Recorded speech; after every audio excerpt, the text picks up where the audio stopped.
The letter hit the table between them like a stone thrown into still water, and Margaret Kendrick watched Thomas Morgan's jaw tighten with the kind of controlled fury that told her everything she needed to know about the man who had not written to her in 3 weeks. "You knew," she said. Her voice did not shake.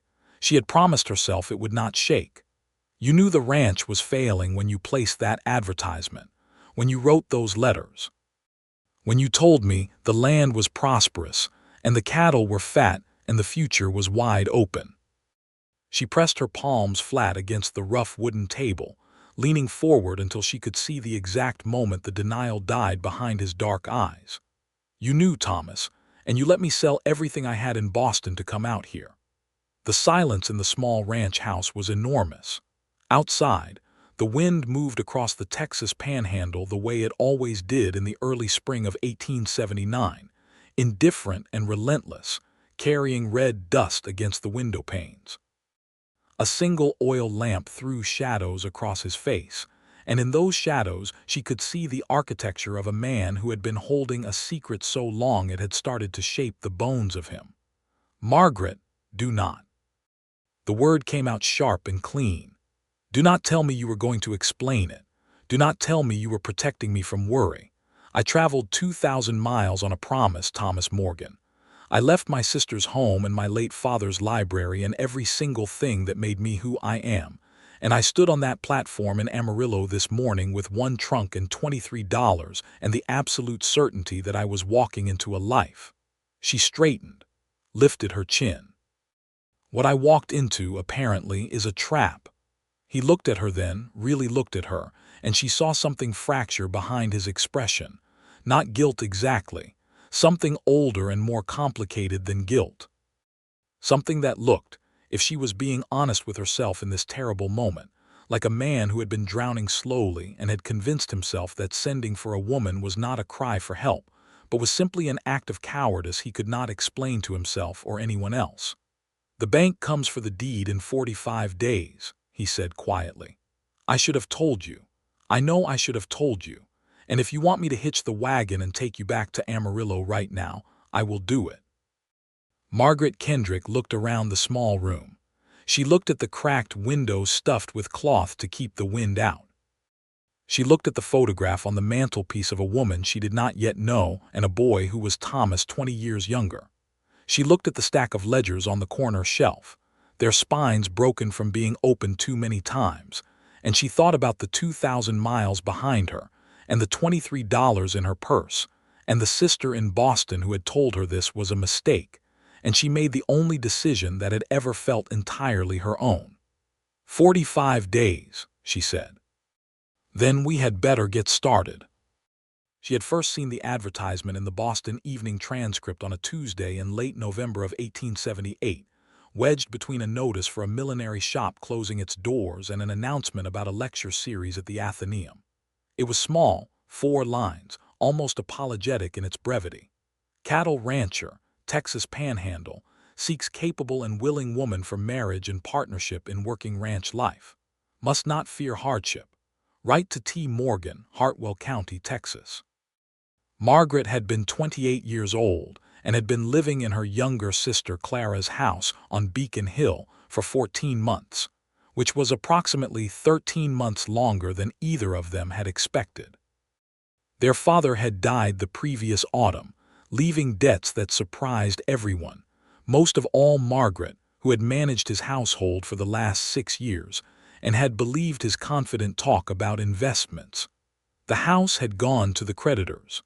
The library, which contained 412 volumes she had cataloged herself, had gone to a bookseller on Tremont Street for $40. What remained was Margaret's intelligence, her stubbornness, her complete refusal to pretend that a life of careful dependence on Clara's good nature was a life she could sustain, and a bone-deep conviction that somewhere in the world there was a problem she was built to solve. She had written to Thomas Morgan that same Tuesday evening, before the sensible part of her mind could intervene. Her letter was not what most men in that situation received. She did not describe her appearance at length or emphasize her domestic skills or assure him of her gentle temperament. She wrote instead that she was a woman of considerable practical intelligence who had managed a large household and its finances, that she had strong opinions and expected them to be heard, that she was not afraid of difficulty, but she was afraid of dishonesty, and that if he was a man who said what he meant and meant what he said, then they might build something worth having, and if he was not, then they were both better served by saying so now. He had written back in 10 days. His handwriting was large and careful, the handwriting of a man who had not written many letters but took each one seriously. He told her his name was Thomas Morgan, and he was 34 years old, and he had been running the Broken Spur ranch in Hartwell County, Texas, since his father died 7 years ago. He had 200 acres of grassland, a modest herd of cattle, a working well, a house that needed repairs he kept meaning to get to, and a dog named General who had belonged to his father and who was getting old. He told her he had read her letter 3 times and found something in it that he had not found in any of the other responses to his advertisement, which was the specific gravity of a person who was not performing themselves for the purpose of securing a situation, but was instead simply present on the page. He said he appreciated that. He said he reckoned they should keep writing and see what developed. They wrote to each other for 3 months. 41 letters in total, though Margaret only counted them later. She learned that Thomas had grown up on the ranch, that his mother had died when he was 12, that his father had been a hard man but a fair one, that Thomas had tried to enlist in the final years of the Civil War but had been turned back for being 16, that this fact still sat in him somewhere unresolved. He told her about the cattle drives he had participated in along the Western Trail in the early 1870s, the particular beauty of the high plains in late summer when the grass went gold, the way the stars looked from the Texas Panhandle on a clear winter night, which he described as looking less like a sky and more like the roof of something holy. Margaret told him things she had not told anyone. She told him about her father's decline, the way a man she had admired could diminish into someone small and frightened and dishonest without her ever quite seeing the moment it happened. She told him she had been engaged once, at 22, to a young attorney named Henry Paulson who had seemed promising and had turned out to be the kind of man who needed a woman to be smaller than him at all times. She told him she had broken the engagement herself and that her father had not spoken to her about it directly for almost a year. She told him that she had never once regretted it. Thomas had written back, "I think a woman who knows her own mind is the most valuable thing there is in this country, and any man who feels otherwise is a fool who will die surrounded by people he intimidated into agreement, which is a lonelier death than dying alone." That was the letter she had read the most times. She had not, in 41 letters, been told that the bank held a lien against the Broken Spur, or that 2 consecutive drought years had killed a quarter of the herd, or that Thomas had borrowed against the land to buy replacement cattle that had then been lost to a disease that moved through the county in the autumn of 1878, or that by the time he sent that advertisement, he was approximately 5 months away from losing everything his family had ever built. She learned all of this on her first night in Texas, not from Thomas, but from a woman named Ruth Alderman who ran the rooming house in the town of Hartwell, and who had known Thomas Morgan since he was a boy and who believed very firmly that the truth was a kindness even when it did not feel like one. "I like you," Ruth had said, setting a plate of beans and cornbread in front of Margaret while Thomas went to stable the horse. "I like you on sight, which is unusual for me.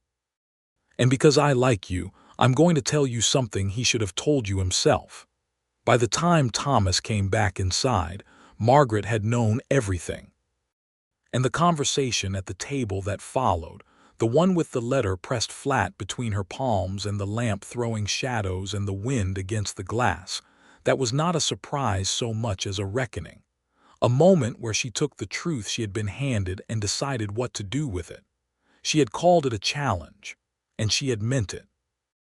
The first light of morning came through the broken window and found Margaret Kendrick already outside, walking the perimeter of the property in her traveling clothes with her notebook open and a stub of pencil in her hand. The dog, General, a large gray-muzzled hound of indeterminate breed and obvious nobility, walked beside her with the gravity of an old soldier who had decided she was acceptable. The land was not what she had expected. She had expected something bleak and beaten, the visual equivalent of the financial situation she had been handed. Instead, the early light showed her something complicated and beautiful, land that rolled gently toward the south where a line of cottonwood trees marked the path of a seasonal creek, and fences that needed mending but had been built well originally, and a barn that was sounder than the house, and a sky so vast and so pink that she stopped walking for a full 30 seconds simply to look at it. She wrote, 200 acres, southern exposure, creek access seasonal, need to determine reliable months. Fence condition, mending required, northwest corner collapsed, barn, solid, house, cracked window, west wall needs work, herd, need to assess number and condition today. She was writing about the condition of the well pump when she heard boots on the ground behind her and Thomas Morgan said, "You're up early." "I'm always up early," she said, not turning around. "How many head do you have left?" A pause. 63, she wrote it down. "And the lien, what is the exact figure the bank requires to satisfy it?" Another pause longer. She could feel him watching her write. $840. She wrote that down too. Then she turned around. In the daylight, he was different from how she had imagined him, though she would have struggled to say exactly how. The letters had given her intelligence and honesty and a specific gravity of his own, but they had not given her the particular quality of his face, which was weathered and angular and deeply tired in a way that was not about sleep, but about years of carrying something alone. He was tall, broad through the shoulders, with dark hair that needed cutting and eyes the color of the October sky she had written to him about once. "You're not angry anymore," he said. He looked as though he was trying to determine whether this was good or bad. "I'm still angry," Margaret said clearly.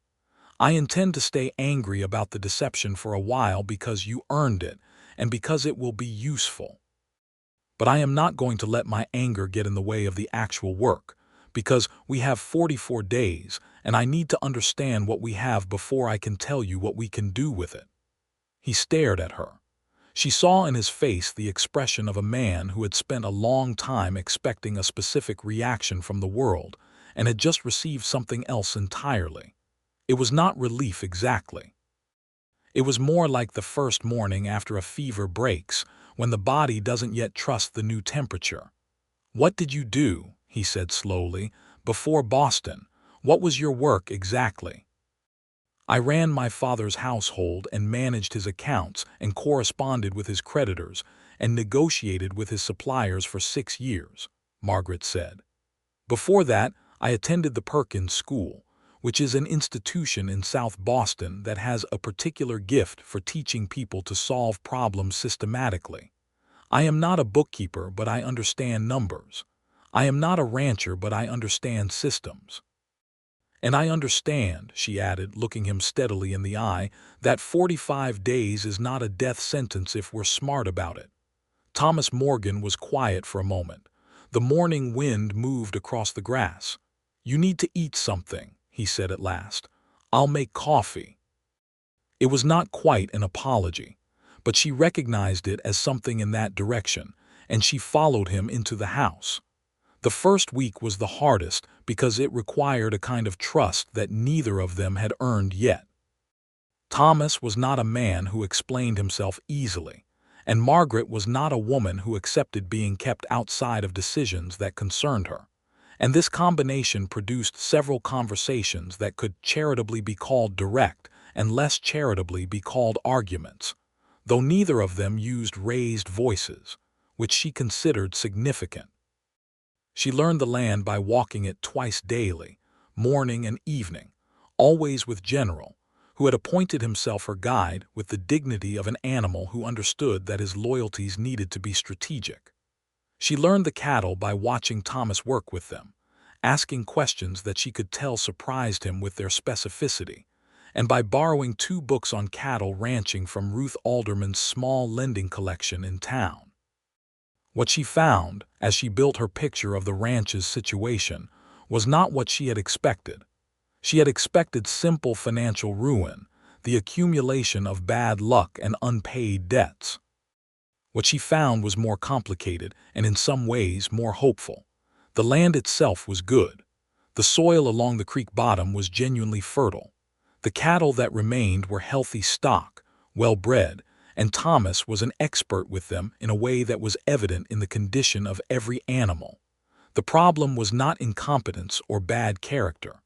The problem was a series of genuine disasters compounded by the particular stubbornness of a man who did not ask for help. She was sitting with the ledgers one evening, a week after her arrival, when she found the entry that changed her understanding of the whole situation. Thomas was outside checking on a heifer that had seemed off that afternoon, and the lamp threw good light across the pages, and she turned back through the years of accounts and found it. A notation from 1875, 4 years earlier, that listed a payment to someone identified only as V. Holt for $200, marked in the margin with the single word, arrangement. When Thomas came back inside, she held the ledger out to him and pointed. His face went still in a way that told her this was the dark past she had not yet been given. "Sit down," she said quietly, "and tell me." His name was Vernon Holt, and he owned the Eastfield Cattle Company that operated out of Amarillo, and he had been a competitor to the Broken Spur and every other small independent operation in Hartwell County for a decade. The arrangement from 1875 had been a loan, made in a moment of desperation after the first drought year, made from Holt rather than the bank because the bank had already begun its own proceedings, and Thomas had been too proud to ask his neighbors. The loan had carried interest that compounded in a way Thomas had not fully understood when he signed the papers, and it had been the hidden weight under all the other difficulties, the secret debt that had made every other problem worse. "He's been buying up land in this county for 3 years, Thomas said. He was sitting across from her with his hands flat on the table looking at them. "Every ranch that goes under, Holt's man is there the week after. He wants this land because of the creek access. There's water here in the dry season that most of the county doesn't have." He paused. "I think he's been engineering some of the failures." Margaret set down her pencil. "What do you mean by engineering?" "Last year, a man named Davidson who spread Border's mine to the east found his winter grain supply destroyed. Rats got into the storage, which happened, but Davidson swore the grain was sound the week before and he'd seen a stranger on his land 2 days prior. He sold to Holt's buyer inside of a month." Thomas looked up at her. "2 months before that, there was a fence cut on the Martinez place to the south, and their cattle scattered. Took them a week to round up half of them. They sold inside of 6 weeks. And your cattle diseased last autumn," Margaret said. He looked at her steadily. "I can't prove anything." "I'm not asking you to prove anything," she said. "I'm asking you to tell me everything.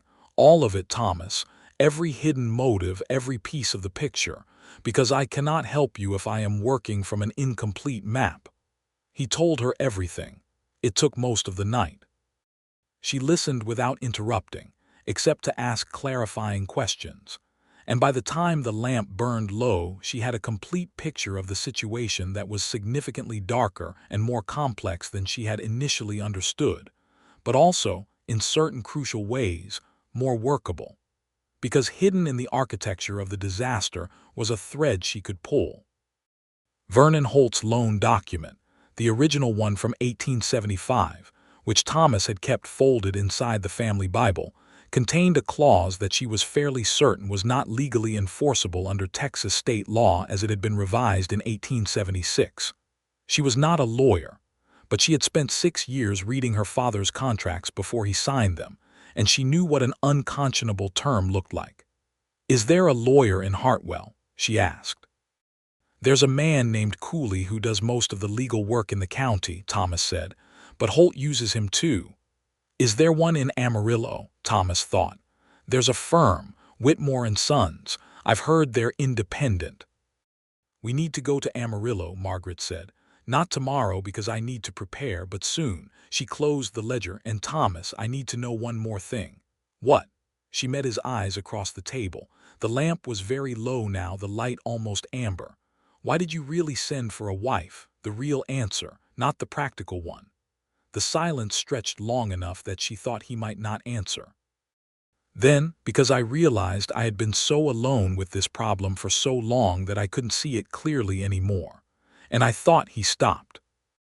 "I thought that if someone came who was willing to share it with me, I might be able to see it as something survivable instead of something I was just waiting to end." She looked at him for a long time. "That is," she said finally, "the most honest thing you have ever said to me." "It's not a good reason to send for a woman," he said. "No," she agreed. "It isn't, but it is a very human one." She got up and trimmed the lamp and said good night, and she lay in the small room at the back of the house that had been Thomas's mother's room, listening to the wind and the distant low of cattle, and she thought about loneliness and dark pasts, and the specific courage it took to send a letter into the unknown and say, "I am in trouble. Come anyway." The preparations for Amarillo took 4 days. Margaret spent 2 of them writing, composing a detailed analysis of the loan document and its problematic clause, cross-referencing what she knew of Texas contract law from a legal handbook she found on Ruth Alderman's shelves, building an argument she could give to a lawyer who would know immediately whether it held any water. She spent the 3rd day in town, talking to people, which was something she discovered she was exceptionally good at.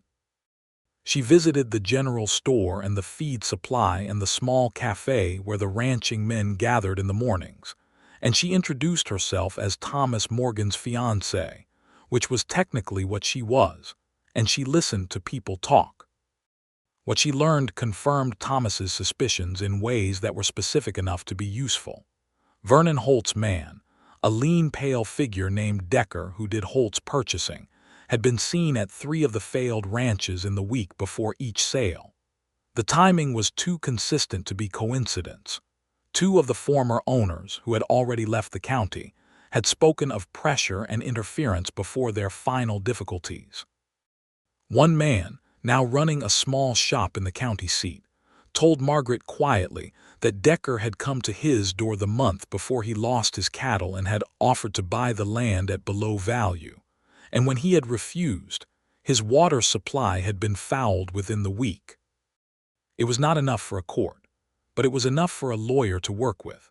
The 4th day she spent with Thomas, walking the creek bottom and asking him specific questions about water levels and seasonal patterns, because she had formed an idea that was separate from the legal question of the loan, and which would address the fundamental financial problem even if the law helped them with Holt. "The soil here," she said, kneeling and taking a handful of the dark earth along the creek bank. "What did your father grow?" "Corn some years," Thomas said, "when there was enough rain, but the creek is reliable through summer. June through September mostly reliable, sometimes into October. So irrigation is possible." He looked at her carefully. "You're thinking of growing crops." "I'm thinking of alfalfa primarily, and a kitchen garden that produces enough surplus to sell in town. Diversification, Thomas. Cattle alone in this county is too vulnerable to the specific risks that have been killing ranches. Feed crops give you a secondary income and reduce your own winter supply costs." She stood, brushing the earth from her hands. "Have you ever considered it?" "My father was a cattleman," Thomas said. It was not quite an answer to her question. "Yes," she said, not unkindly. "And your father is gone, and the world has changed around his methods, and you are the one who has to live in it now." He was quiet for a moment, looking at the creek. Then, "You'd need to convince me it was worth the investment, which we don't have." "I know." She looked at her notebook. "That's what Amarillo is for." They drove to Amarillo on a Thursday, leaving before full light with Thomas handling the wagon and General insisting on coming along and occupying the back of the wagon with an air of philosophical acceptance. The drive was 3 hours, and Margaret used the time to go over her notes and to watch Thomas in a way she had not had the leisure to do in the intense practical work of the previous week. He was a different person outside the ranch. Not relaxed exactly, but more open, as if the specific weight of the failing land lifted somewhat when he was away from it.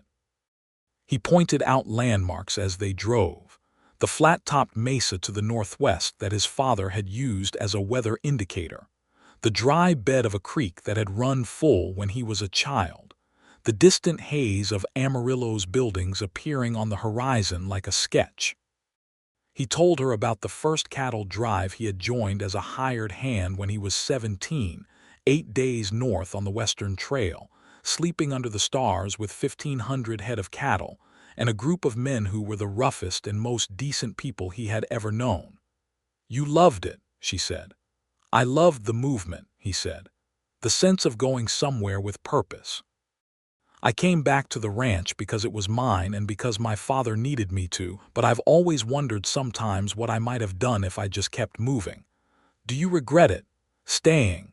He considered the question seriously, the way she had learned he considered most serious questions. "No. But I think I stayed in a kind of grief for a long time after my father died. Just keeping it going because stopping would have been admitting something I wasn't ready to admit. That it was already lost. That I was already lost," he said quietly. Then he seemed to hear the weight of what he had said and shifted on the wagon seat, and she decided not to press, but she filed the information in the part of herself that was learning him, which had become a significant part. The law office of Whitmore and Sons on Polk Street in Amarillo was housed in a narrow brick building between a land office and a dry goods store, and the son who received them was a young man named James Whitmore who had the look of someone recently graduated from his studies and still actively proving himself. He was sharp, thorough, and visibly impressed by the quality of Margaret's written analysis. He spent 40 minutes reading it while they waited. When he looked up, his expression was careful.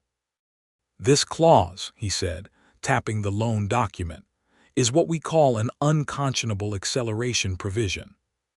Under the revised Texas statutes of 1876, a private loan of this nature cannot legally compound interest in a manner that doubles the principal obligation without explicit written acknowledgement from the borrower at each compounding interval." He looked at Thomas. "You never signed such acknowledgement." "I signed the original document," Thomas said. "The original document does not contain the acknowledgement required by the current statute. Which means that the compounded portion of this debt, approximately $410 of the total 840 Holt claims is owed, is legally unenforceable." He set the paper down. "You owe Holt the original $200 plus standard legal interest under state statute, approximately $260, not $840. The silence in the small office was the particular quality of a pressure releasing. Thomas looked at Margaret. She looked at him. Something moved in his face that she thought might be the first genuinely unguarded emotion she had seen from him, a sudden, transparent relief that he quickly contained, as though he had forgotten for a moment that he was not supposed to show people what he felt. "That still leaves the bank," he said. "The bank lien is separate," Whitmore agreed. "That is a legitimate debt. However," and he leaned forward, "if you can satisfy the Holt obligation at the corrected amount, you remove Holt from the picture entirely. And the bank, based on what you've described of the ranch's assets, may be willing to negotiate a payment extension if you present a credible plan for the operation's improvement." Margaret opened her notebook. "I have that plan," she said. They were in Amarillo until evening. James Whitmore drafted a letter to Vernon Holt's attorney, laying out the statutory argument regarding the loan. Margaret met with the manager of the Amarillo branch of the First National Bank of Texas, a methodical man named Garrison, who read her proposal for ranch diversification with the careful attention of someone who had seen many such proposals and recognized the quality of this one. Thomas spent the afternoon acquiring specific information from a seed supplier that Margaret had asked him to gather, and then spent an hour in a hardware store pricing irrigation pipe, and then sat outside the bank waiting for Margaret with General across his feet and the expression of a man who was recalibrating. When she came out of the bank, she stopped on the steps and looked down at him and said, 60 days extension on the note, contingent on the first crop income being applied to the principal. Thomas stood slowly. He agreed to that. He agreed to that. He looked at her for a long moment. The afternoon light was going gold, and the street behind him was busy with horses and wagons and the ordinary life of a growing frontier city, and he said, "Margaret, I want to tell you something." "Tell me?" He stopped, tried again. "I am not a man who asks for help easily. I am not a man who says what he is feeling in any particularly useful way. But what you have done in the last 10 days, what you came here and did when I gave you every reason to turn around, I want you to know that I understand what it cost you, and I am not going to pretend otherwise." It was not, she noted, quite an apology for the deception. But it was something more than an apology. It was a man who had been closed for a very long time opening a door just far enough to let light through. "The deception still stands," she said. "You still have to earn that back." "I know," he said. "But," she added, "you can start by telling me the rest of it, not the financial rest, the personal rest. Who is the woman in the photograph on your mantelpiece?" He was quiet for a beat. "My wife," he said. "Eleanor. She died in the winter of 1874, fever." Another pause. "She was 4 months along with our first child." Margaret held his gaze steadily. "I'm sorry, Thomas. It's why the ranch started falling," he said. "Not because of the drought or the cattle or Holt. Those were later. It started falling because I stopped caring enough to fight for it, and I didn't notice until it had gone too far." She understood then the full shape of the grief he had been living in. The way loss could hollow a person out so completely that they continued moving and working and existing without actually inhabiting their own life. She understood it because she had watched her father do something similar after her mother's death, and because she had done something similar herself in the year after Henry Paulson, though she had not named it that way at the time. "We should start back," she said, "before it gets dark."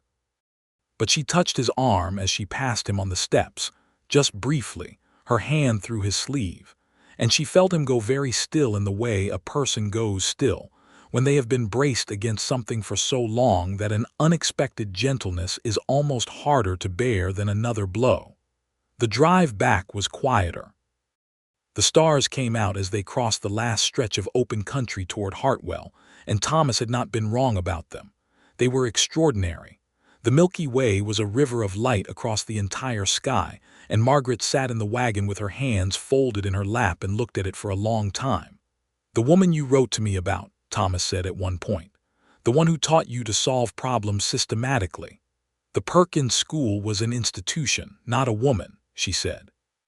"In one of your letters you mentioned a teacher, someone who had an influence." She thought for a moment.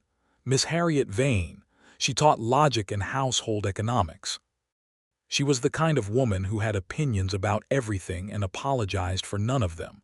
I thought she was the most interesting person I had ever met." A pause. "She told me once that the difference between a woman who is defeated by circumstance and a woman who is not talent or luck. It is the refusal to accept someone else's assessment of what is possible." "She was right," Thomas said. "She usually was." They rode in silence after that, comfortable silence, the particular kind that is different from awkward silence in that it contains instead of excludes. The dog was asleep in the back. The stars wheeled overhead. Margaret thought about challenges and dark pasts, and the way grief could masquerade as a ranch going slowly bankrupt for 5 years without anyone naming it correctly. She thought about Eleanor, and felt something complicated that was not quite jealousy and not quite sympathy, but was a third thing, a recognition that the woman in the photograph had been real and had been loved, and had left a shape in this man's life that Margaret would need to understand and respect rather than compete with. She thought about Thomas Morgan's voice saying the word survivable in the lamplight, and she decided that was enough for tonight. The following 3 weeks were the hardest and also, unexpectedly, the best of Margaret's life to that point. The hard part was the work, physical work, the kind she had not done before and for which her Boston education had not prepared her body, though it had prepared her mind. She learned to rise before light without complaint. She learned to handle a horse with some competence, though Thomas was patient about this in a way that suggested he had expected to need to be patient. She learned to drive fence posts and string wire, which was deeply unpleasant, and left her hands covered in small cuts that she bandaged at night without mentioning. She learned to cook on a wood stove with more consistency than her first several attempts suggested was possible. The best part was harder to articulate, but it had to do with the specific texture of days that are fully inhabited. Every morning began with coffee and the ledger and the daily plan, and Thomas listened to her plans with the particular attention of someone who was genuinely revising their understanding of what was possible. Every evening ended with dinner and conversation that ranged from the practical to the philosophical, in a way that she had not experienced since the Perkins School, perhaps not ever, because Miss Harriet Vane had been her teacher and not her equal, whereas Thomas Morgan, she was discovering, was genuinely her equal in the ways that mattered. He was quietly funny in a way that surprised her, making observations about the cattle and the land and the town of Hartwell with a dry precision that caught her off guard and made her laugh when she had not expected to. He was deeply knowledgeable about the natural world around them, could identify every plant and bird and track in the county, could read weather in the sky a full day ahead with an accuracy she found remarkable. He was also, she learned, a man who read when he had the chance, who had accumulated a small shelf of books that he had clearly read multiple times, including a battered copy of David Copperfield and a volume of Emerson's essays with passages marked in pencil. "You marked this one," she said one evening, reading the marked Emerson passage aloud. "To be great is to be misunderstood. When I was younger," he said, the slight ghost of embarrassment in his voice. "What does it mean to you now?" He thought about it. "Less than it did then. I think I wanted to believe that being alone with my choices made me profound. Now I think it was just a story I told myself to justify not letting anyone in." He looked at her briefly across the table. "Which is different." She looked back at him and did not look away, and neither did he. And the moment went slightly longer than was strictly conversational. And then General stood up from his place by the stove and demanded to be let outside, and they both laughed, which broke the moment but did not erase it. The legal letter to Vernon Holt's attorney produced a response in the third week, delivered by a writer who seemed faintly menacing, which Margaret attributed partly to the horse and partly to the fact that the man's name was Decker, and she recognized it from what people in town had told her. She and Thomas read the response together. It was from Holt's attorney, and it disputed Whitmore's statutory interpretation in vague terms that suggested the attorney was not fully confident in his own position, and it threatened further action, and it concluded by reiterating that Holt's purchase offer for the Broken Spur remained open at the previously stated figure. "He's nervous," Margaret said. "Holt is never nervous," Thomas said. "All men get nervous when their hidden motives become visible to someone who knows how to read them. He had a plan, which was to let the debts accumulate until you had no choice. We've disrupted the plan. The question now is whether he will try something more direct." She set the letter down. "I think we should tell people in the county what we know." Thomas looked at her. "You mean about the interference with the other ranches?"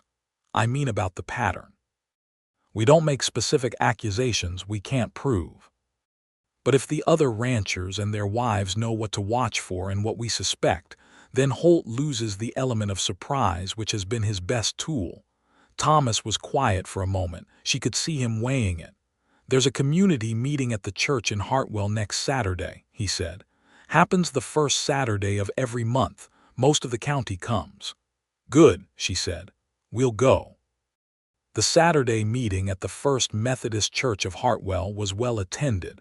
Perhaps 40 people in the plain wood pews, ranching families mostly, a cross-section of the county's remaining independent operators. Margaret had dressed carefully, not formally, but with attention, because she understood that the first impression she made on this community would be remembered. Thomas introduced her as his fiancée from Boston, who had come out to help him put the ranch on better footing, and she saw in people's faces the full range of reactions from impressed to skeptical to the particular look that women gave other women when they were rapidly revising their expectations upward. Ruth Alderman was there and gave Margaret a nod that constituted an endorsement. After the ordinary business of the meeting was concluded, Margaret stood up. She was aware that this was slightly unconventional. She did it anyway. She did not make accusations. She presented information. She described the pattern she had observed, the timing of Holt's land acquisitions in relation to specific disasters at each property, the consistent presence of Holt's buyer Decker in the period before each failure, the nature of the interference that had been described to her by former landowners who had since left the county. She presented it the way she had been taught to present logical arguments, clearly, with evidence, without inflammatory language, while making the conclusion impossible to avoid. The room was very quiet by the time she finished. A man near the back, a heavy-set rancher named Calloway who had lost his northern pasture to what he had described as an act of God the previous spring, said, "I found a dead dog by my south well the week before the water went bad." Another man, the Martinez whose fence had been cut, said quietly, "My neighbor saw Decker on my land a day before we found the cut wire." A third voice, a woman's, said, "My husband told me last year he thought someone had spooked our cattle deliberately, but he didn't say anything because he had no proof, and he didn't want people to think he was making excuses for his own bad management." The room shifted in a way that was nearly audible. Not into anger, exactly, though there was anger in it.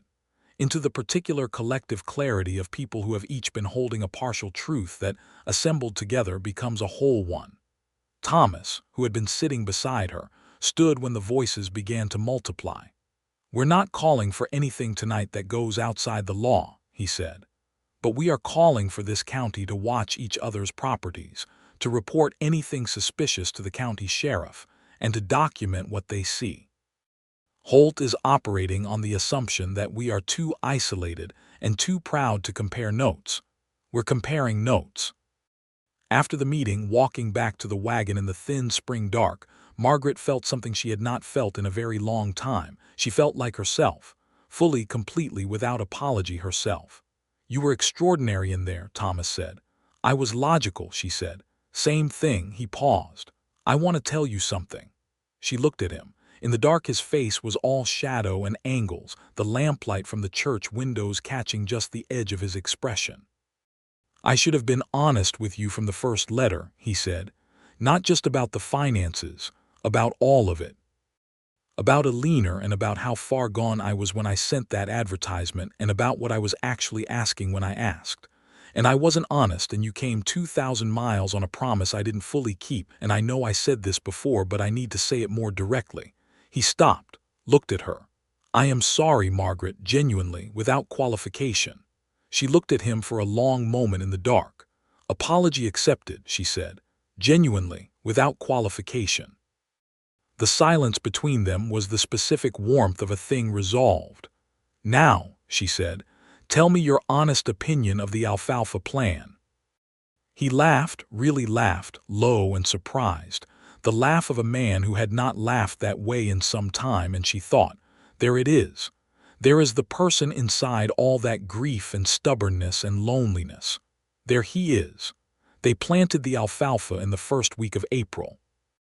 Thomas and a hired hand named Obadiah, a laconic man of mixed heritage who had worked the Broken Spur periodically for 3 years, and whom Thomas trusted completely, did the physical labor of breaking the creek-bottom soil and laying the irrigation channels that Margaret had priced out, and Thomas had built with the practical precision of a man who was very good with his hands.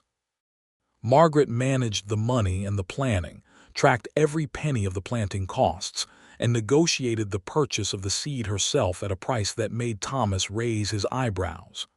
"How did you get Hendricks to come down that far?" he asked, looking at the receipt. "I told him the truth," she said. that we were doing something that would demonstrate what was possible in this county's soil, and that if it succeeded, every independent rancher here would be looking at the same approach, and he would have the exclusive supply relationship for the seed if he gave us reasonable terms now. He believed you. He would have been a fool not to, she said simply. The planting days had a particular quality she would remember always. The smell of the turned earth along the creek, the sound of the water in the channels, the way the light came off the flat land in the late afternoon with a warmth that felt unlike anything she had known in Boston. And Thomas working alongside her, and Obadiah with a quality of engagement she had not seen in him before, a present and purposeful attention that was different from the weary routine she had first observed. One evening, she was recording the day's work in the ledger when she heard music. She set down her pen and went to the door and found Thomas sitting on the porch step with a battered guitar that she had not known existed, playing something quiet and complicated that did not have words, looking out at the darkening land with the expression of a man who was not quite all the way sad but was not quite all the way the other thing either. She sat down beside him on the step without speaking. General settled between their feet. The evening star appeared above the western horizon. After a while he stopped playing and said, "My father taught me 3 songs on this guitar. I only know one of them well enough to play through." "You play it well," she said. "I play it often," he said, a pause. "I think I've been playing it for 5 years to the same empty yard." She looked at the yard. The sparse grass, the fence line, the dark shapes of the cattle in the far pasture, the impossible sky. "It doesn't seem very empty from where I'm sitting," she said. He looked at her. She met his eyes. The moment was different from the moments before, in the specificity of its tenderness, and he reached over very slowly and took her hand where it rested on her knee, and she let him, and they sat together in the full dark with the stars coming out one by one above the Texas panhandle, until General decided that supper had been delayed long enough and made his opinion known. Vernon Holt arrived at the Broken Spur 12 days before the bank deadline. He arrived in a carriage, which was unusual in Hartwell County and clearly intended to impress, with Decker riding alongside and another man Margaret did not recognize bringing up the rear. Holt himself was a heavy, prosperous-looking man in his 50s, with the kind of confident manner that had never been seriously challenged and showed it. Thomas met him in the yard. Margaret stood on the porch. She had discussed with Thomas what they expected Holt to do, which was attempt a direct approach now that the legal pressure on the loan had reduced his leverage, and they had agreed on how to respond. She was there to listen and to witness, not to intervene unless Thomas needed her to. Holt got down from his carriage and looked at the land and then at Thomas and then at Margaret on the porch, and she saw his assessment of her take approximately 3 seconds and she judged, significantly underestimating. "Morgan," he said, "I heard you brought yourself a wife." "Fiancée," Thomas said. "From Boston, I hear." He said it in a way that was meant to imply fragility. "From Boston," Thomas confirmed in a way that did not. Holt looked at the creek-bottom fields where the young alfalfa was beginning to show, small green rows against the dark earth, and his expression changed in a way he controlled quickly but not quite quickly enough. "I came to make you a final offer," he said. "The bank deadline is 2 weeks away. I know what your situation is, Morgan, and I know you haven't got $800.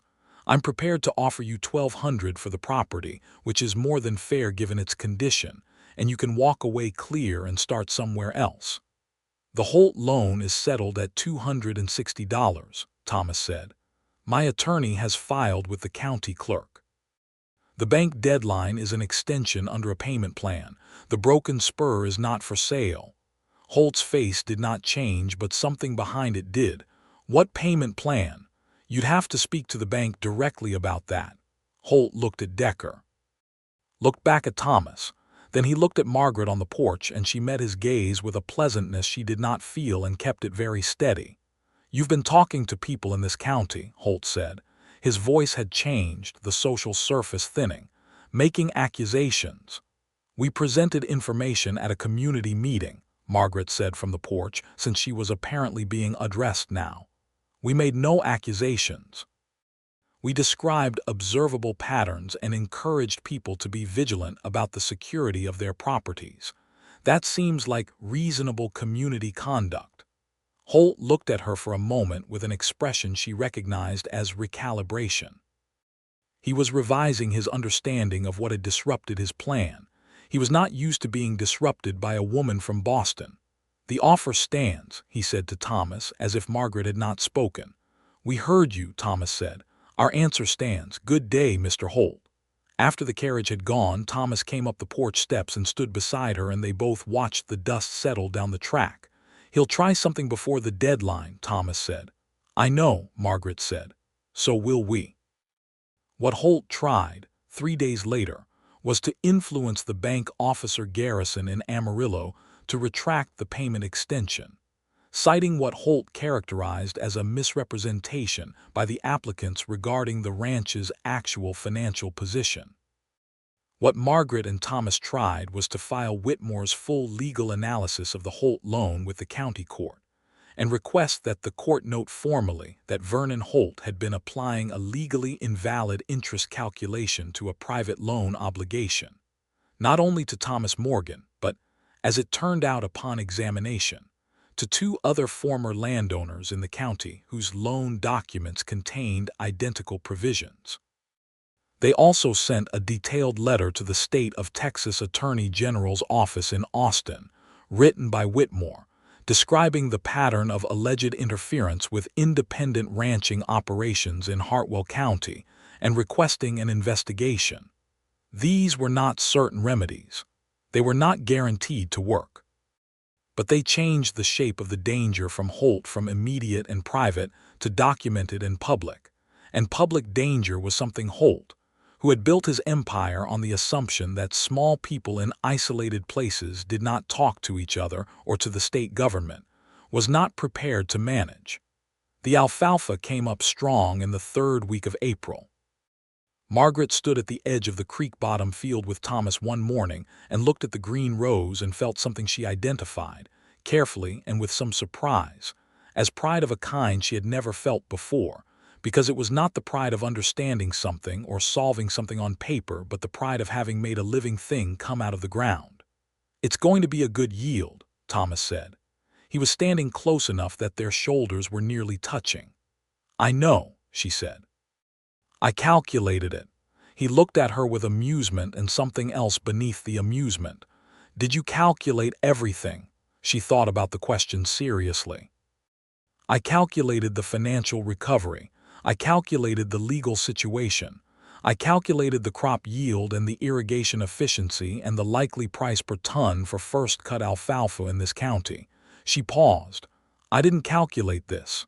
"This," he repeated. She turned to look at him. They were standing in the morning light with the green field behind them and the sky above them doing what the Texas sky did best, which was be enormous, and she thought about 41 letters and dark pasts, and a man playing a guitar to an empty yard for 5 years, and the word survivable in a hand taken in the dark. "Thomas," she said, "I came here for a challenge and I found one. But I think I found something I wasn't looking for as well, and I would like to be honest with you about that, given how much I have asked you to be honest with me." He was watching her with the full quality of his attention. "I am not a woman who says things she doesn't mean," she said. "So when I tell you that the last several weeks have been the most purposeful and the most alive I have felt in a very long time, I'm not telling you that to be useful or to secure my position. I'm telling you because you told me you had been alone with your trouble so long you couldn't see it clearly, and I think that applies to both of us, and I think what I found when I came here was someone who could see clearly with me." The silence that followed was the kind that comes before something irreversible. Thomas moved toward her slowly, not quickly, the way a person moves when they want the other person to be able to stop them, and she did not stop him. He took her face in his hands with an extraordinarily gentle deliberateness, and he said, "I think I have been waiting for you specifically for 5 years without knowing that was what I was doing." When he kissed her, it was not tentative. It was the kiss of a man who had made a decision, which, she was learning, was the only way Thomas Morgan did anything. She kissed him back with the same certainty, because Margaret Kendrick had made her own decision on a November Tuesday in Boston when she had read a 4-line advertisement and something in her had said, "Yes, that one, that is the direction." They stood in the alfalfa field while General chased something through the creek-bottom brush, and the morning light came fully up over the eastern horizon, and then Thomas pulled back and looked at her and said, "I think we are supposed to do this in the proper order. Which means I am supposed to ask you formally. You sent me an advertisement," she pointed out. "That was different. That was before I knew you." He kept hold of her hands and looked at her with the complete directness that was his best quality and the one she had fallen in love with across 41 letters before she knew she was doing it. "Margaret Kendrick, will you marry me? Not to save the ranch, and not because it's practical, and not because it resolves any situation. Because I want to spend the rest of my life being looked at the way you look at things and talked to the way you talk to me, and because I love you, which I should have been telling you since approximately the 3rd letter, but I was a coward about it." She looked at him for exactly long enough to make him uncertain, which she did on purpose because she was who she was. "Yes," she said. "Obviously yes. Since approximately the 3rd letter, as you say." He laughed, that surprised and genuine laugh she had found for him, and pulled her close, and the field was very green behind them, and the sky was enormous. The bank deadline came and was met.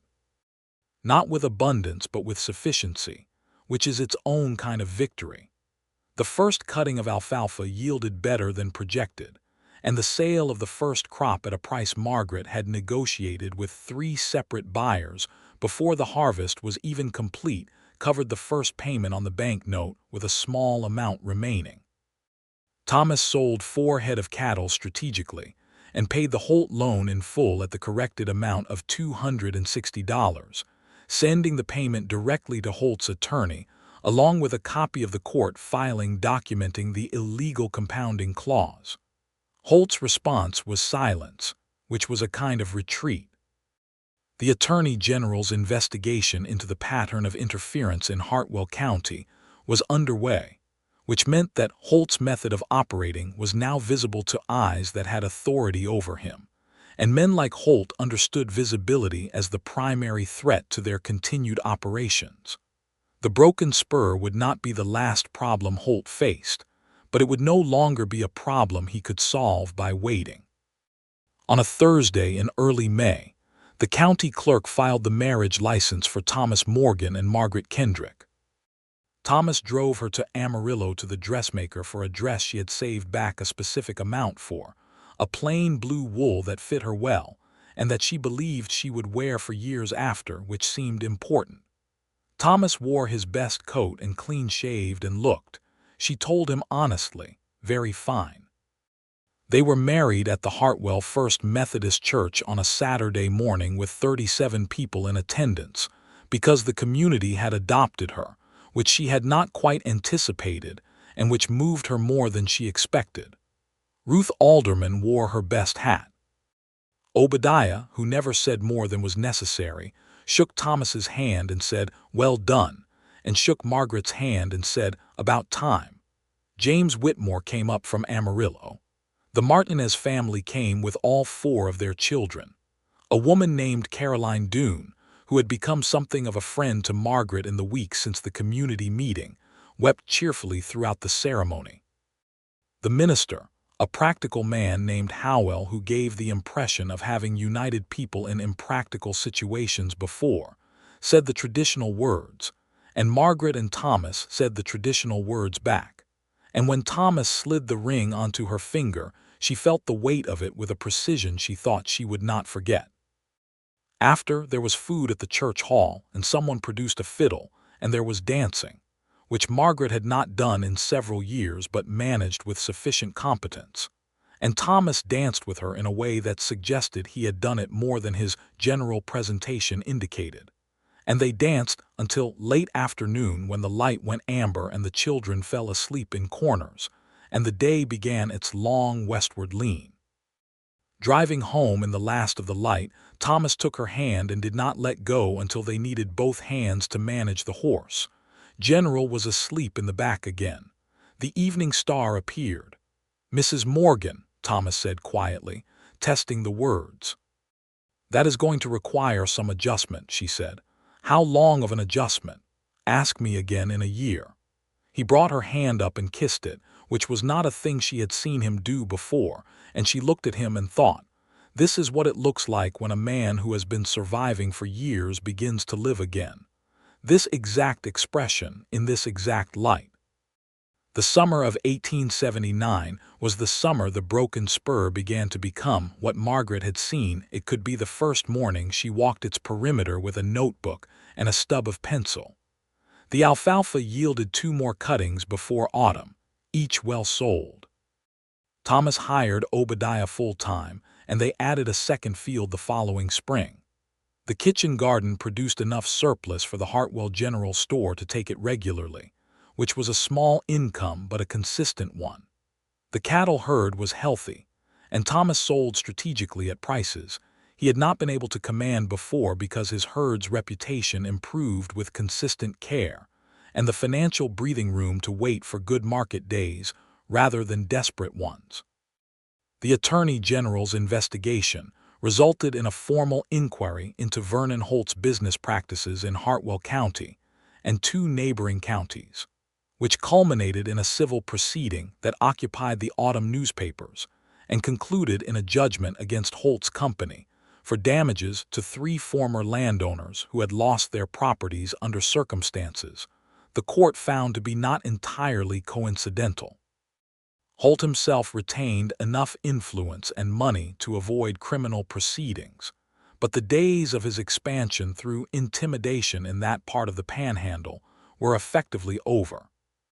2 of the landowners who had sold to Holt were able to use the damage judgment to purchase smaller properties elsewhere and start again. One of them wrote to Margaret to tell her so. She kept the letter. Margaret and Thomas fell into the particular rhythm of a partnership that is also a love affair, which is the best kind of both.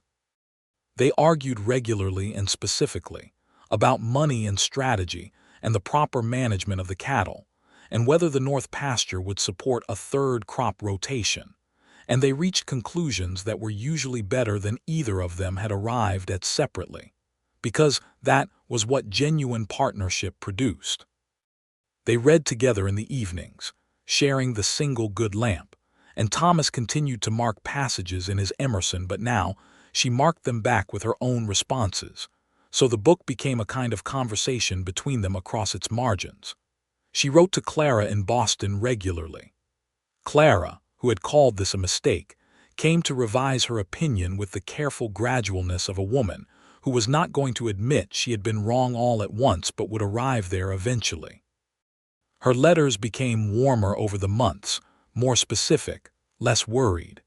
In October, Margaret realized with a combination of certainty and wondering that she was expecting their first child. She told Thomas on the porch in the evening directly the way she told him everything. He was quiet for a moment with the precise quality of a man whose emotional architecture had just shifted in all its foundations at once. Then he said, "How are you feeling?" "Well," she said, "I feel very well, Thomas." He pulled her into his arms and held her without speaking, which was unlike him but exactly right, and she felt his hands press against her back with a careful and enormous tenderness. And she understood that she was also holding a man who was feeling the specific joy and the specific terror of a second chance at a thing that had been taken from him, and she held him back with equal care. "It will be all right," she said very quietly. "I know," he said, but he held on a moment longer. The pregnancy was a healthy one. Margaret did not stop working, but she adjusted because she was a practical person, shifting the heavy physical work to Thomas and Obadiah and focusing her own energy on the management and the paperwork and the planning, which was more than enough to occupy her. Ruth Alderman, who turned out to have extensive experience with births in the county, appointed herself the presiding expert and arrived at the Broken Spur regularly with an authority that Margaret found more reassuring than she admitted. Spring came again to the Texas Panhandle. The alfalfa fields were planted for the second year. The creek ran full and clear. Obadiah built a new fence section along the northwest boundary that was perfectly straight and showed the skill of a man who took pride in his work. Thomas finished the repairs on the house that he had been meaning to get to, replacing the cracked window with real glass and repairing the west wall properly and building a second room onto the back of the house, which was no longer a project to be deferred. On a morning in late April, in the room that had been Thomas's mother's room and now belonged entirely to themselves, with Ruth Alderman present and Thomas on the other side of the door unable to be still, Margaret gave birth to a son. Thomas came in when it was done and sat on the edge of the bed, and held the boy with the look of a man who was being entirely undone by something, and was grateful for every second of it. "He's very determined," Ruth Alderman said, cleaning up with the efficiency of someone who found birth to be primarily a practical matter. "Look at that face. Opinions already." "He gets that from his mother," Thomas said, not taking his eyes off the boy. "He gets it from both of us," Margaret said. Thomas looked at her over the boy's small head, and the look was so directly full of everything he had ever been too close to say that she felt it like a physical thing in her chest. "What do you want to call him?" he asked. She had thought about it throughout the winter without arriving at an answer, and now she looked at the boy in his father's arms and said, "James, for Whitmore who helped us, and William for your father." Thomas was quiet for a moment. "James William Morgan," he said. "I think my father would have liked to know someone was going to call his grandson by his name." "I think he would have liked you better than you give him credit for," Margaret said. Thomas looked at her. "You didn't know him." "No," she said, "but I know you, and you are the sum of him as well as yourself." He was quiet with that for a while, looking at his son. James William Morgan was a healthy and vocal child who made his opinions known from the first, and who had Thomas's eyes and Margaret's capacity for sustained concentration, visible even in infancy in the way he examined everything placed before him with a systematic thoroughness. He also had Thomas's stubborn quality and Margaret's refusal to be deterred, which was, as Ruth Alderman observed, either going to produce a remarkable person or a very difficult one. "Both," Margaret said. "Almost certainly both." The ranch's second year was its proving year, the year that demonstrated that the recovery was not a single season's luck but a structural change. The diversified income model held. The cattle operation was profitable in a way it had not been since Thomas's father's time, partly because of the improved herd quality, and partly because of the alfalfa feed, which reduced their dependency on expensive grain supplies in the dry months. The second crop field came in strong. Thomas began to talk, carefully, about expanding the herd incrementally over 3 years to a target number that Margaret had calculated as the ranch's optimal carrying capacity. Decker, Holt's lean pale operative, was seen in the county only once after that, riding through in early summer, and whatever errand had brought him accomplished nothing. The community of Hartwell County had changed in the way communities change when people stop holding their separate troubles in isolation, when the habit of comparison and collective watching replaces the isolation that made them individually vulnerable. The Martinez family repaired their fence with help from 3 neighboring families who showed up uninvited on a Saturday. The man named Calloway, whose northern pasture had been corrupted, reclaimed it with Thomas's assistance and 2 days of shared labor. Margaret began to be consulted, quietly and then more openly, by the wives and sometimes the husbands of other ranching families who were facing specific difficulties. She did not set herself up as an expert, but she shared what she knew about account management and negotiating with suppliers and the logic of diversification, and she was direct and specific in a way that people found more useful than the general advice that was usually offered. Ruth Alderman told her once that she had become, without quite intending to, the person people in Hartwell County thought of when they needed to solve a problem they could not see clearly. "I didn't intend that," Margaret said. "The best things never are intended," Ruth said. Thomas heard about it the way he heard about most things that pertain to Margaret's work, by finding the evidence in the patterns of her days and asking about it, because he had learned that she did not volunteer information unnecessarily, and so he had learned to ask. "You're helping everyone in the county with their books," he said one evening, not as an accusation but as an observation. "I'm helping some people think through specific problems," she said. "Is that something you want to do more formally?" She looked at him. "What do you mean?" "I mean that you have a talent for it and the county could use it, and you seem to be doing it already. I wondered if you wanted to do it with intention." She thought about Miss Harriet Vane, who had taught logic and household economics. She thought about the Perkins School and its belief in systematic problem-solving. She thought about the letter from the former landowner who had written to tell her he had been able to start again. "I think," she said carefully, "that I would like to think about that." "Good," Thomas said. "Think about it." She thought about it through the autumn and into the winter, while James William grew into the kind of toddler who was found in places he should not have been able to reach, and who regarded all restriction as a temporary situation. And while Thomas made plans for the spring expansion, and Obadiah built a new storage barn, and General, old as the hills and dignified to the last, passed away in the first hard frost, and was buried at the edge of the alfalfa field in a spot that received the morning sun. Thomas had not said much when General died. He had dug the grave himself and stood at it for a while in the cold morning air. Margaret had stood beside him without talking, because she knew by now when talk was needed and when it was not, and then they had gone in and had coffee, and Thomas had said, "He was a good dog, better than I deserved for most of the time I had him." "He seemed to think otherwise," Margaret said. "He always had better judgment than me," Thomas said, and she had taken his hand across the table and he had held it until the coffee was cold. In the spring of 1881, James William was 2 years old and walking with the purposeful wobble of a person who had decided that speed was more important than stability, and the ranch was in its third profitable year, and Margaret had begun, quietly and formally, to offer what she called household accounts assistance to 6 families in the county, keeping their books and advising on financial decisions for a small regular payment, which added a new line to the Broken Spur's own income ledger.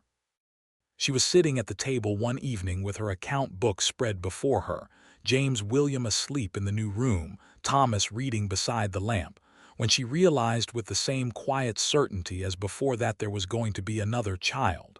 She looked up at Thomas. "Thomas." He looked up from his book. "We are going to need the 3rd room sooner than we planned." He looked at her for exactly one moment. Then the slow, full smile that she had spent most of the first 3 months of knowing him working to find moved across his face, and he set down his book, and she watched him cross the room and take her hands in both of his, and he said, "James William is going to be insufferable about this." "He will be magnificent," she said. "They both will." He sat beside her at the table and took her face in his hands the way he had in the alfalfa field 2 years before, and looked at her with the entirety of his attention, and she held his gaze with the entirety of hers, and there was nothing between them that had not been accounted for, no secrets and no hidden motives and no deceptions and no terrain that had not been walked together, and the lamp burned steadily between them, and outside the Texas panhandle was enormous and full of stars. "I need to tell you something," he said. "Tell me. I need you to know that I am aware of exactly how my life is different from what it would have been without you in it. And I need you to know that I understand that's not something I can assume you know or can take for granted. So I am telling you directly." He looked at her steadily. "You came when you had every reason not to come. You stayed when you had every reason to leave. You turned something that was dying into something that lives. And you did it because you called it a challenge and you meant it." A pause. "That is who you are, Margaret, and I love who you are." She looked at him for a long moment. The wind moved across the land outside, that same indifferent wind that had been carrying dust against the windows, since before they existed and would continue after them. But inside the lamp was steady and the house was sound, and the alfalfa fields lay sleeping under the April stars waiting for their third season. And in the back room, a small determined person slept with his father's eyes and his mother's certainty and his own name. "I know you love me," she said.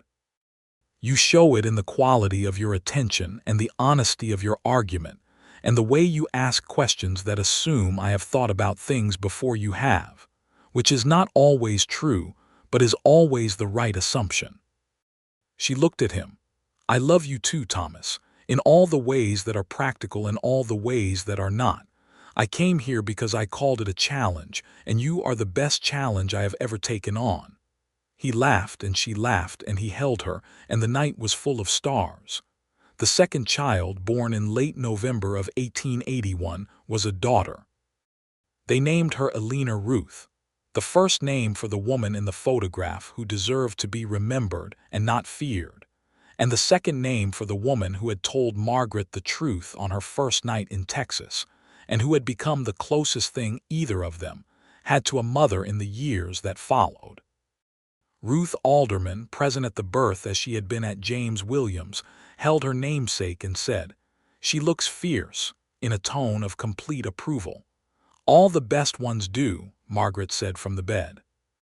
Thomas, holding Elena Ruth with the same precise and enormous tenderness he had held her brother with, looked at his daughter's face, and then at his wife's, and said nothing for a long time, because some things do not require words, and Thomas Morgan, who had once been a man who found words to be largely insufficient, had learned from a woman from Boston that silence and speech both had their uses, and the art was in knowing which was which. The Broken Spur ranch continued. The alfalfa fields greened every spring and were cut 3 times a summer, and the income was steady, and the cattle herd reached its optimal number in the spring of 1883, and the house was repaired and extended and filled with books and the sound of children, and the regular particular arguments of 2 people who were genuinely matched and knew it. James William grew into a boy with opinions about everything, and a gift for finding the most efficient solution to any physical problem, which Thomas identified as coming from him and Margaret identified as coming from her, and was probably both. Elena Ruth grew into a child who listened to everyone and said very little, and then said something so precisely accurate that the whole room went quiet. Thomas continued to play his guitar on the porch in the evenings, but the yard was no longer empty. Margaret sat beside him, or James William lay on his back on the boards looking at the stars, or Elena Ruth leaned against her father's knee with the patience of someone who was in no hurry, because she was exactly where she wanted to be. The state of Texas did eventually complete its investigation of Vernon Holt's operations, and Holt faced a significant civil judgment in 1883 that effectively ended his expansion in the Panhandle and resulted in the recovery of 2 additional properties by their original owners, both families Thomas had known. The Broken Spur was listed in the county records as the operation that had first brought the pattern to public attention. Margaret's name was in the document. She kept a copy in the ledger. In the summer of 1884, a letter arrived at the Broken Spur addressed to Margaret Morgan in care of Mrs. T. Morgan, Hartwell County, Texas, from Clara in Boston. It was 3 pages long, which was unusual for Clara. It described a family situation that was difficult and a financial problem that was specific, and a husband whose management of their affairs had been less careful than Clara had believed. And it concluded with, "I know you will tell me you told me so, and you are welcome to, but I am also hoping that you might be willing to give me the benefit of your considerable experience in these matters, because I find I am somewhat at a loss, and you are the person I trust most in the world, even when I am also the person most exasperated by you." Margaret read the letter twice. Then she went outside and found Thomas mending a section of fence in the afternoon heat and handed it to him. He read it, looked at her. "What are you thinking?" I'm thinking that Clara is going to be all right because the problem she describes is solvable and because she has better sense than she gives herself credit for." She paused. "I'm also thinking that someone should go to Boston." "You want to go to Boston?" "I want us to go to Boston. If you can leave the ranch for 3 weeks in autumn after the last cutting." Thomas looked at the fence post he was holding, looked at the land around him, looked at his wife. "I have never been east of Amarillo," he said. "I know." She smiled at him. Call it a challenge. He looked at her for a moment with that complete attention she had come to know as the signature of Thomas Morgan at his most genuinely present, and then he set down the fence post and took her hand. "You know," he said, "I did not expect any of this when I placed that advertisement." "What did you expect?" "Someone competent," he said. "Someone sturdy.